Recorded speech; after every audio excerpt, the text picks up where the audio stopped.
नमस्कार, मैं सोनिका चौधरी। आप सभी का स्वागत है आपके अपने YouTube channel study with Sonika Chaudhary में।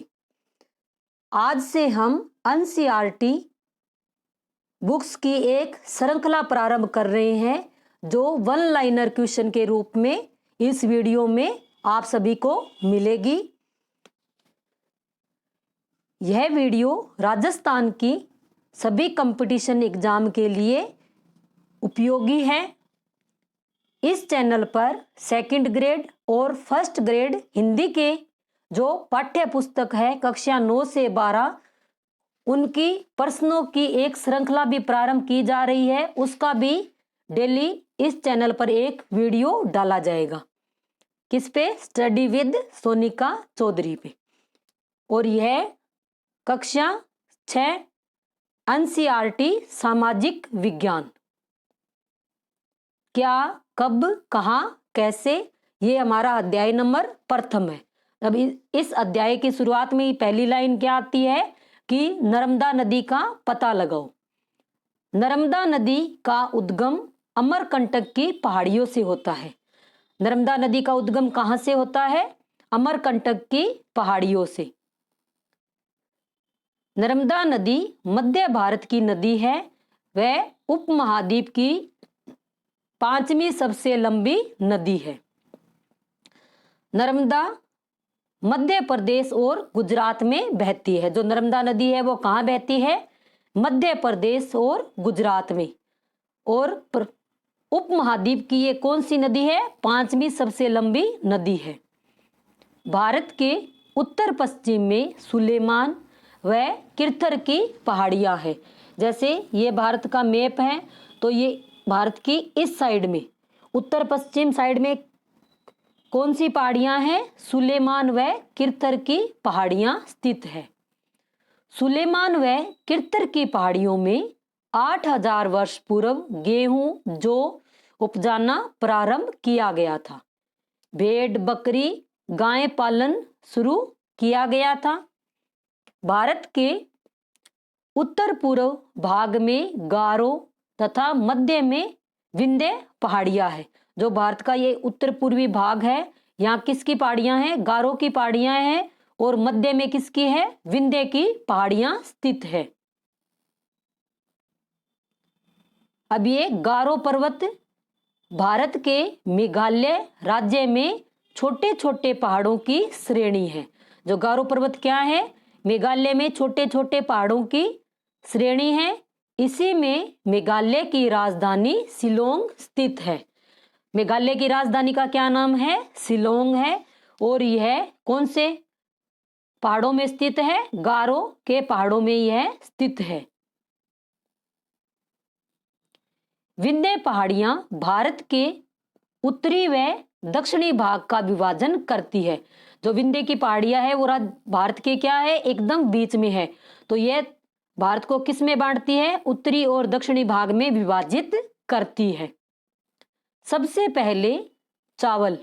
अब चावल की खेती सबसे पहले कहाँ हुई थी? जो विंध्य पर्वत है उसके उत्तर दिशा में हुई थी।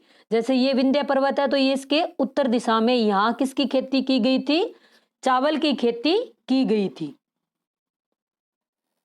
सिंधु तथा उसकी सहायक नदियों का क्रम। अब सिंधु नदी कहाँ है? यहाँ जैसे कश्मीर में इधर से ये निकलती है सिंधु नदी। और उसकी सहायक नदियां कौन सी हैं?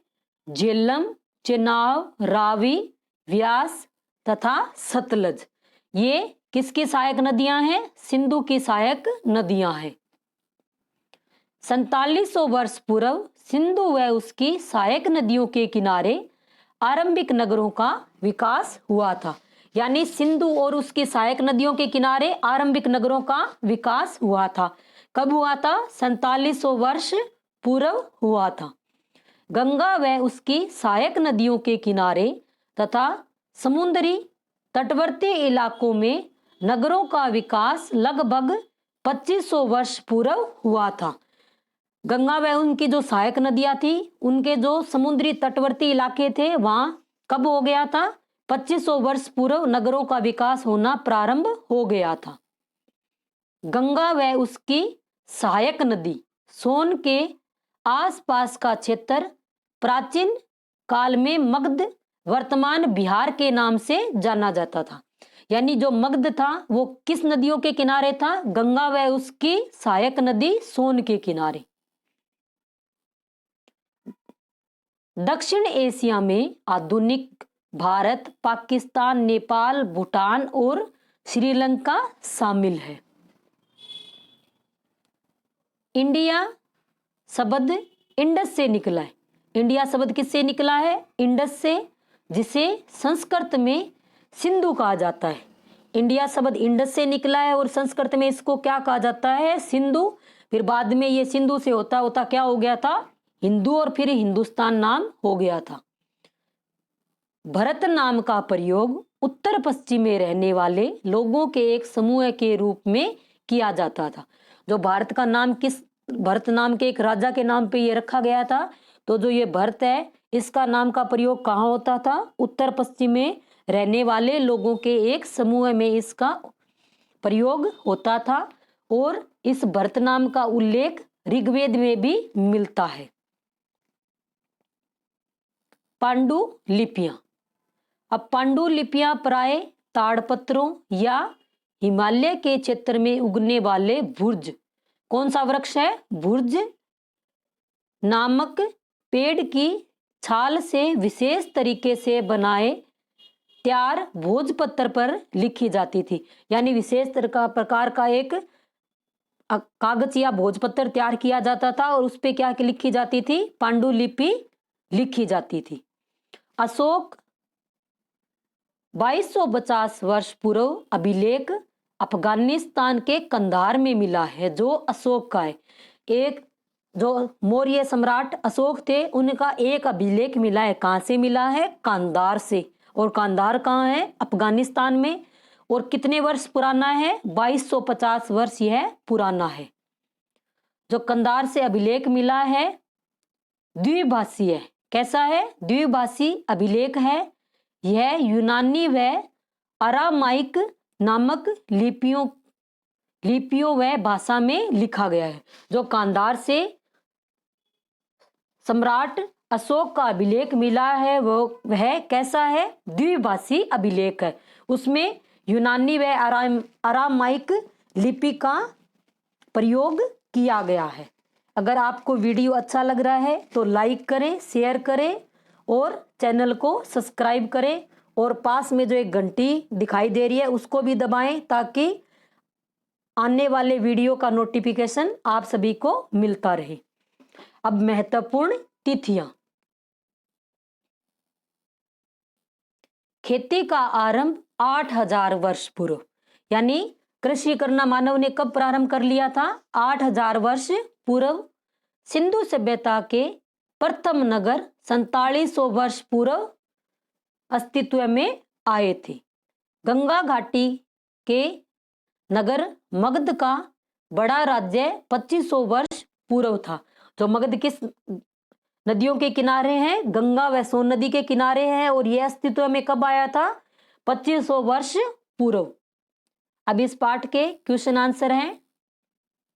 अभी जो हमने ऊपर क्वेश्चन ये जो वन लाइनर देखे हैं, इनमें से एक आप सभी के लिए क्वेश्चन है कि नर्मदा नदी किन राज्यों में बहती है?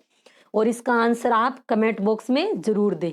और वीडियो अच्छा लग रहा है तो लाइक करें। अगर वीडियो में कुछ कमी है तो कमेंट बॉक्स में जरूर बताएं। आज यह मेरा पहला वीडियो है। नर्मदा घाटी आखेट तथा संग्रहण, यानी नर्मदा घाटी में सबसे पहले आखेट और संग्रहण के अवशेष मिले हैं। मगध क्या था? पहला बड़ा राज्य था। गारो पहाड़ियां आरंभिक खेती चावल उपजाया गया था। यानी गारो जो पहाड़ियां हैं उसमें सबसे पहले किसकी खेती की गई थी? चावल की खेती की गई थी। सिंधु तथा सहायक नदियां प्रथम नगर, यानी सिंधु जो उसकी सहायक नदियां थी वहां प्रथम नगर का विकास हुआ था। अब गंगा घाटी लगभग 2500 वर्ष पूर्व के नगर। अब गंगा घाटी में 2500 वर्ष पूर्व के नगर कौन सा था? मगध। अब प्रथम अध्याय में इतना ही है और मैंने कोशिश की है कि आपको दोबारा ये किताबें खोल के देखने की जरूरत न पड़े। तो इस पीडीएफ में आपको ये सारे क्वेश्चन मिल जाएंगे वन लाइनर के रूप में। अध्याय 2 खाद्य संग्रह से भोजन उत्पादन तक, यानी जो मानव है पहले किस तरीके से रहता था और किस तरीके से भोजन का उत्पादन करता था वो इसमें बताया गया है। पूरा पाषाण पूरा स्थल, यानी इतिहास को कितने भागों में बांटा जाता है? 3 भागों में, पूरा पाषाण काल, मध्य पाषाण काल और नव पाषाण काल। अब भारत में पूरा पाषाण काल के स्थल कौन कौन से हैं? भीमबेटका, यह कहाँ है? मध्य प्रदेश के रायसेन जिले में स्थित है। यहाँ शैल चित्र मिले हैं। यहाँ क्या मिले हैं? शैल चित्र मिले हैं। उसंगी, उसंगी कहाँ है? कर्नाटक में। कुरनूल गुफाएं कहाँ है? आंध्र प्रदेश में। कुरनूल की गुफाएं कहाँ है? आंध्र प्रदेश में। भीमबेटका कहाँ है? मध्य प्रदेश में। और उसंगी कहाँ है? कर्नाटक में। जहां तक कोशिश ये रहेगी आपको ये यही याद हो जाए। अब कुरनूल कहाँ है? आंध्र प्रदेश में। कुरनूल गुफा में राख के अवशेष मिले हैं। कुरनूल गुफा में किसके अवशेष मिले हैं? राख के अवशेष मिले हैं। नवपाषाण पूरा स्थल, अब आगे क्या आ रहे हैं? नवपाषाण पूरा स्थल। मेहरगढ़ पाकिस्तान, मेहरगढ़ कहाँ है? पाकिस्तान में।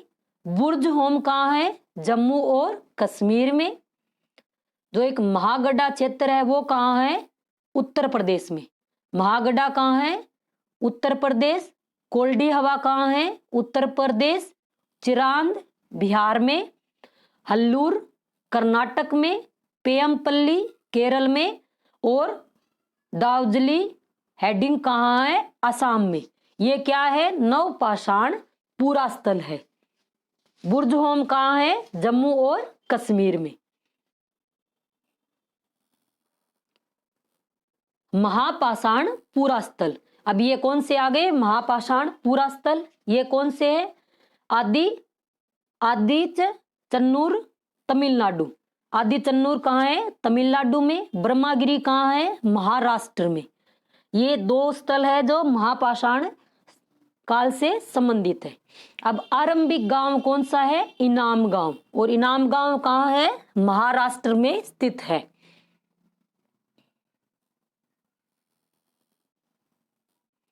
पूरा पाषाण काल में पत्थर के औजारों का प्रयोग किया जाता था, यानी ऐसे मोटे मोटे ऐसे पत्थर थे, जैसे भी थे भी, जो भी पत्थर मिला उनको किसी तरह से उनको तराशा नहीं गया था।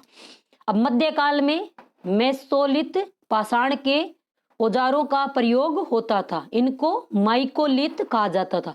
यानी इस टाइम में कैसे आ गए थे? छोटे छोटे औजार आ गए थे। और सबसे लास्ट में नवपाषाण काल में औजारों को तीखा या पैना किया जाता था। जैसे ऐसे कोई पत्थर है तो उसको तीखा कर दिया जाता था।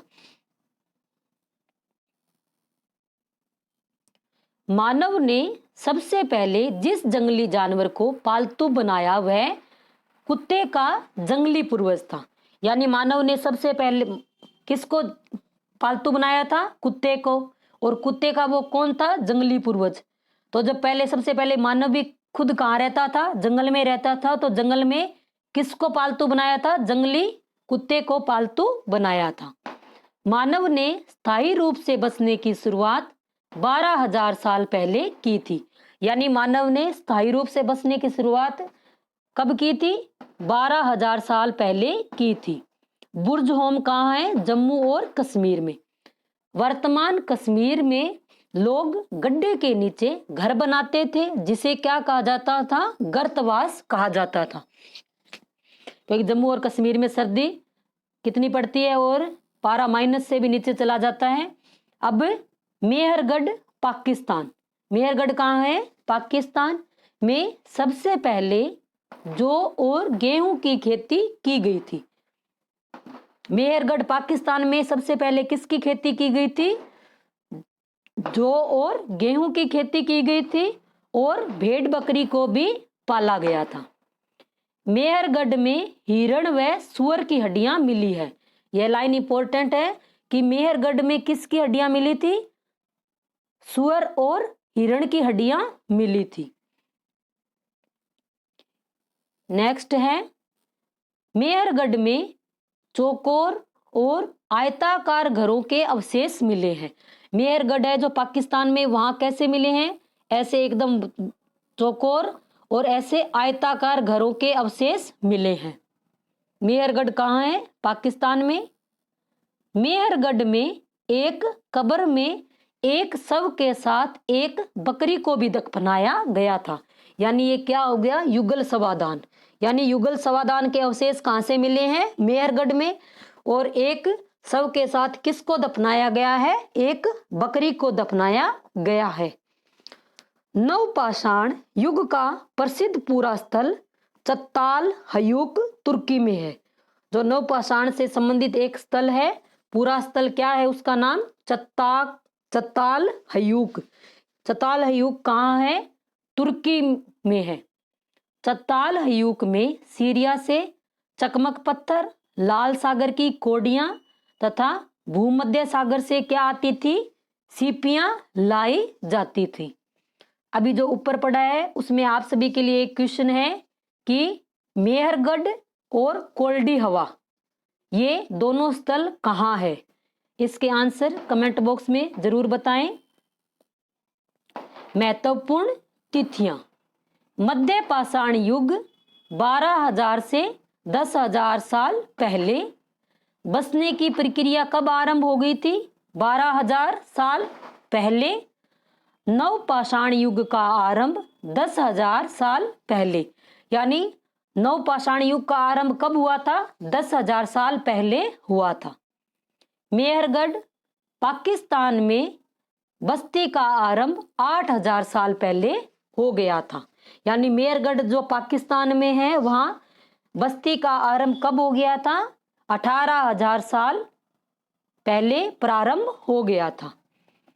इस वीडियो में एनसीईआरटी कक्षा 6 के 2 अध्याय कंप्लीट कर दिए गए हैं। कल हम एक नया वीडियो देखेंगे, उसमें इसी श्रृंखला को जारी रखा जाएगा। इस चैनल पर आपको second grade, first grade Hindi का वीडियो भी डाला जाएगा। जो भी विद्यार्थी सेकंड ग्रेड और फर्स्ट ग्रेड हिंदी से तैयारी कर रहे हैं तो इस वीडियो को जरूर देखें। धन्यवाद। आज के लिए इतना ही।